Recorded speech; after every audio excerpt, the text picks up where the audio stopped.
नमस्कार. सोपी रेसिपीमध्ये तुम्हा सर्वांचं खूप खूप मनापासून स्वागत आहे. आज बनवूयात ओल्या नारळाच्या करंज्या. वरचं जे आवरण आहे अगदी खुसखुशीत व्हावं यासाठी भरपूर सारे टिप्स दिल्या आहेत.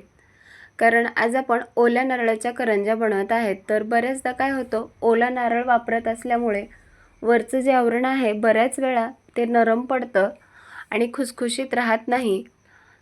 तर त्यासाठी भरपूर साऱ्या टिप्स आहेत. रेसिपी शिकायची असेल तर व्हिडिओ शेवटपर्यंत नक्की बघा आणि कुठल्याही क्षणी जर तुम्हाला व्हिडिओ आवडला असेल तर प्लीज माझ्या चॅनलला सबस्क्राईब करा, लाईक करा, सोबतच बेल आयकॉनवर क्लिक करा आणि माझ्या रेसिपी तुम्हाला कशा वाटतात मला नक्की कमेंट करून सांगा. अगदी 5 ते 10 मिनिटांमध्ये तयार होणारी ही रेसिपी. चला तर मग वेळ न घालवता रेसिपीला सुरुवात करूया. करंजी बनवण्यासाठी इथे मी 1 वाटी मैदा घेतला आहे. तर मैदा जो आहे तो आपल्याला चाळणीने चाळून घ्यायचा आहे. मी सुरुवातीलाच मैदा चाळणीने चाळून घेतला आहे. आता यामध्ये चवीपुरतं मीठ टाकून घेऊयात. करंजीचं जे वरचं आवरण आहे ना, अगदी खुसखुशीत होण्यासाठी यामध्ये 2 चमचे कडकडीत तेलाचं मोहन टाकायचं आहे. तर बघा, करंजी जी आहे ना ते वरचं आवरण खुसखुशीत व्हावं यासाठी, खारीसारखं खुसखुशीत व्हावं यासाठी कडकडीत तेलाचं मोहन टाकायचं. यामुळे ना करंजीचं आवरण अगदी खुसखुशीत तयार होतं.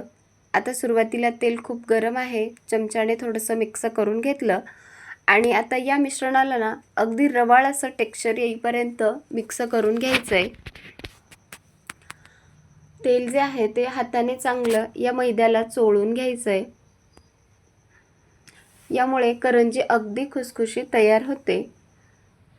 आता बघा, पिठाची छान अशी मूठ वळली जात आहे.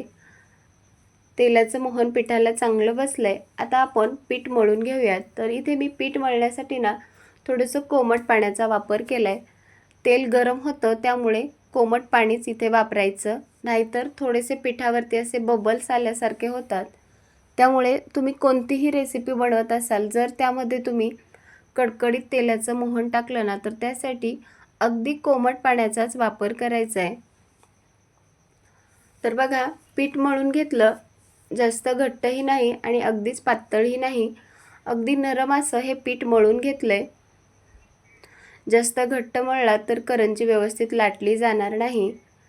इथे बघा, पीठ छान असं मळून घेतलं. यावर झाकण ठेवूयात आणि एक 10 ते 15 मिनिटं रेस्टसाठी ठेवूयात. आता करंजीच्या मधलं जे सारण आहे ना ते तयार करून घेऊयात. इथे मी एक ओला नारळ घेतला आणि तो मी नारळ काढून मिक्सरमध्ये बारीक असा ग्राइंड करून घेतलाय. तुम्ही हवं तर ना त्यावरची जी काळी पाट आहे ना ती सुद्धा काढून मिक्सरला ग्राइंड करून घेऊ शकता किंवा नारळ खोवून सुद्धा घेऊ शकता. आता हे सारण आपल्याला हलकंसं परतून घ्यायचं आहे. तर त्यासाठी मी गॅसवरती कढई गरम करण्यासाठी ठेवली. त्यामध्ये 1 चमचा साजूक तूप टाकून घेतलं आणि यामध्ये आता हे जे आपलं नारळाचं मिश्रण आहे ना ते आपल्याला हलकंसं परतून घ्यायचं आहे. कारण नारळाच्या याच्यामध्ये थोडंसं ओलावा असतो, तो जावा यासाठी आपण परतून घेणार आहेत. तर याचा रंग बदलेपर्यंत आपल्याला काही परतायचं नाही, फक्त एक 5 मिनिटासाठी ओलावा जावा यासाठी परतून घ्यायचं. गॅसची फ्लेम अगदी मध्यम ठेवायची आणि मध्यम आचेवरच ही आपल्याला प्रोसेस करायची आहे. इथे बघा, हळूहळू जे नारळ आहे ना ते छान असं त्याचा ओलावा कमी झालाय आणि आपण एक 5 मिनिट नारळ परतून घेतलाय.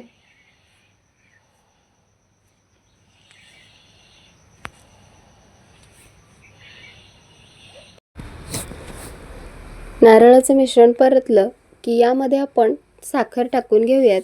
जर तुम्हाला साखर आवडत नसेल तर याऐवजी तुम्ही इथे गुळाचा सुद्धा वापर करू शकता. इथे मी 2 चमचे साखर टाकून घेतली. आता गोडाचं जे प्रमाण आहे ना ते तुम्ही तुमच्या आवडीनुसार कमी जास्त करू शकता. थोडंसं जास्त गोड आवडत असेल तर अजून थोडीशी साखर टाकू शकता. अख्खीच साखर यामध्ये मी टाकून घेतली, म्हणजे साखरेची पिठी वगैरे काही केली नव्हती.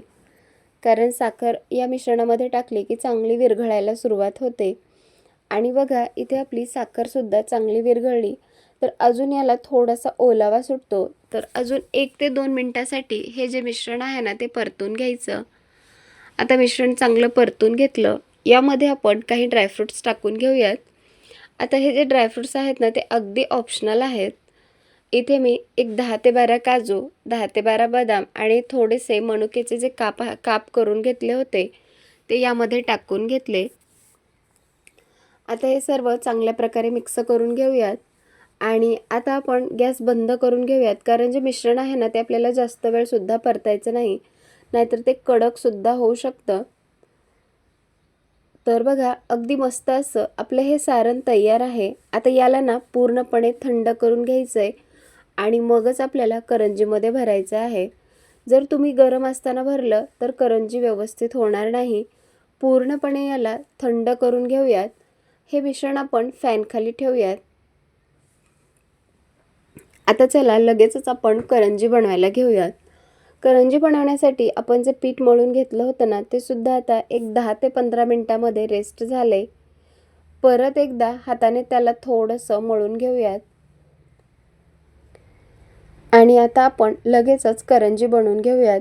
तर करंजी बनवण्यासाठी इथे मी अगदी लिंबाच्या आकाराचा एक छोटासा गोळा करून घेतला.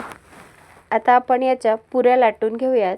तुम्ही हवं तर ना एकाच वेळी अगदी मोठी अशी चपाती लाटून घेऊ शकता आणि नंतर झाकणाच्या साह्याने छोटे छोटे गोल पुऱ्या करून त्याच्यासुद्धा करंज्या बनवू शकता.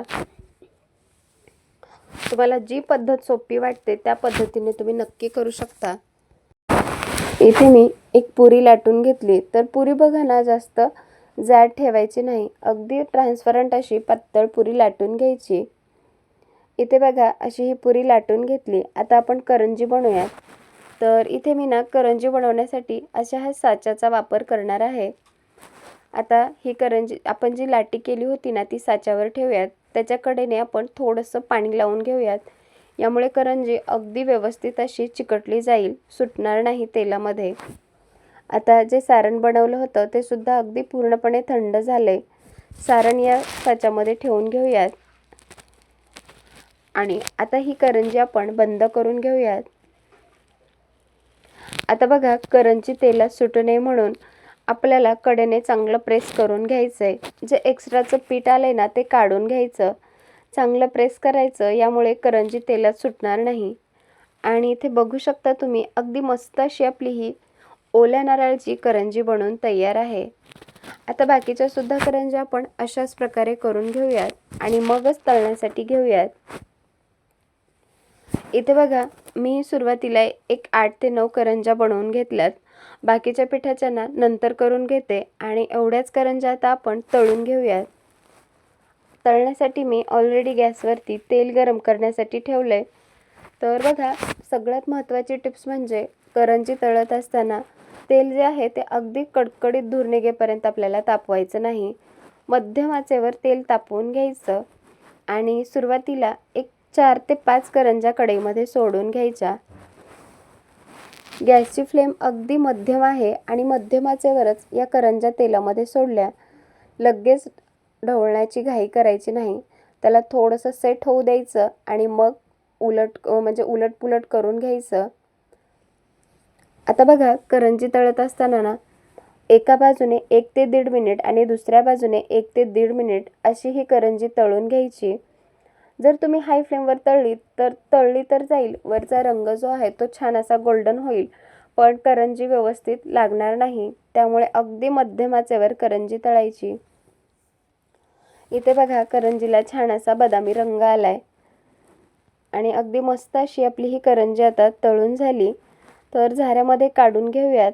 जे एक्स्ट्राचं तेल आहे ते पूर्णपणे निथळून घ्यायचं आणि एखाद्या चाळणीमध्ये ह्या करंज्या ठेवून घ्यायच्यात. यामुळे हवासुद्धा लागते आणि करंजी लगेच नरम पडणार नाही. बाकीच्या राहिलेल्या ज्या करंज्या आहेत ना, त्यासुद्धा अगदी मध्यम आचेवर तळून घ्यायच्या आणि तळल्याच्या नंतर पूर्णपणे याला थंड करून घ्यायच्या आहेत. इथे बघा, सर्व करंज्या तळून घेतल्या.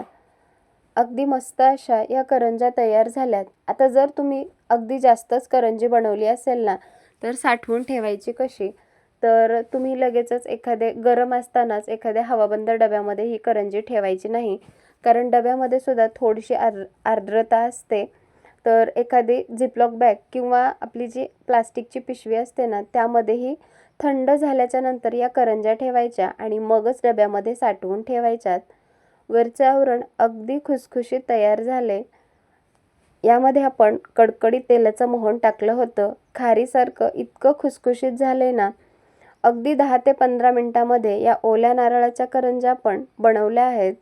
तुम्ही सुद्धा ना, आता नुकतेच गौरी गणपती जवळ येत आहेत, त्यावेळेस अशा या करंज्या नक्कीच बनवून पहा आणि तुमचा अनुभव माझ्यासोबत शेअर करा. रेसिपी आवडली असेल तर प्लीज माझ्या चॅनलला सबस्क्राईब करा, लाईक करा, सोबतच बेल आयकॉनवर क्लिक करा आणि माझ्या रेसिपी तुम्हाला कशा वाटतात मला नक्की कमेंट करून सांगा. हा व्हिडिओ तुम्ही कोणत्या शहरातून, कोणत्या गावातून पाहत आहेत ते सुद्धा मला नक्की कमेंट करून सांगा. तुम्ही सुद्धा अशा या करंज्या नक्कीच बनवून पहा. चला तर मग पुन्हा भेटूयात अशाच एका मस्त खमंग रेसिपीसोबत. तोपर्यंत धन्यवाद आणि मस्त रहा, स्वस्त रहा आणि सगळ्यात महत्त्वाचं चांगलं चांगलं खात रहा.